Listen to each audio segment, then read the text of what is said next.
এ বাড়িতে পটেটো স্ন্যাক্সটা না বানিয়ে খেলে বুঝতেই পারতাম না যে এত মজাদার খেতে হবে। তো চলো তোমাদের সাথেও আজকে রেসিপিটা শেয়ার করি।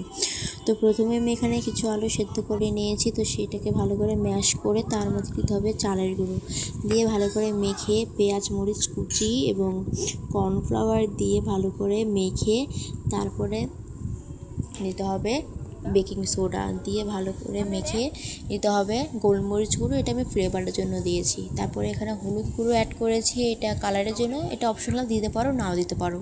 স্বাদ মতো নুন দিয়ে ভালো করে মেখে অল্প অল্প জল দিয়ে একটা নরম ডো বানিয়ে নিতে হবে। তারপরে আমি এখানে একটা ব্যাটার বানাবো, তার জন্য ময়দা লাগবে, তারপরে এখানে হচ্ছে গোলমরিচ গুঁড়ো আর শুকনো মরিচ গুঁড়ো আর অল্প নুন, যেহেতু ওখানে নুন দিয়েছি এখানে অল্প নুন দেব।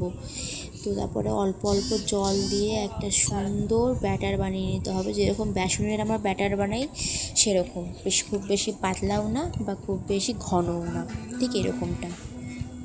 তারপরে যে আলুর ডোটা বানিয়ে রেখেছিলাম সেটা এখন হাতে একটু তেল মাখিয়ে তারপরে আমরা খুব একটা সুন্দর শেপ বানিয়ে নেব। তো আমি এখানে লম্বা চ্যাপ্টা শেপ করে নিয়েছি, তোমরা চাইলে যে কোনো ইচ্ছা মতো শেপ করে নিতে পারো। তো আমি এখানে সবগুলো বানানো হয়ে গেছে। তারপরে যেই যেটা ব্যাটারটা বানিয়ে রেখেছিলাম সেটাতে কোট করে যেই আগে থেকে গরম করে রেখেছিলাম তেল, ওইটার পরে ছেড়ে দিয়ে ব্যাস লাল লাল করে ভেজে নিলে রেডি আমাদের সন্ধ্যাবেলার পটেটো স্ন্যাক্স। তোমরা বাড়িতে অবশ্যই কিন্তু বানিয়ে খাবে, দেখবে অনেক মজা লাগবে।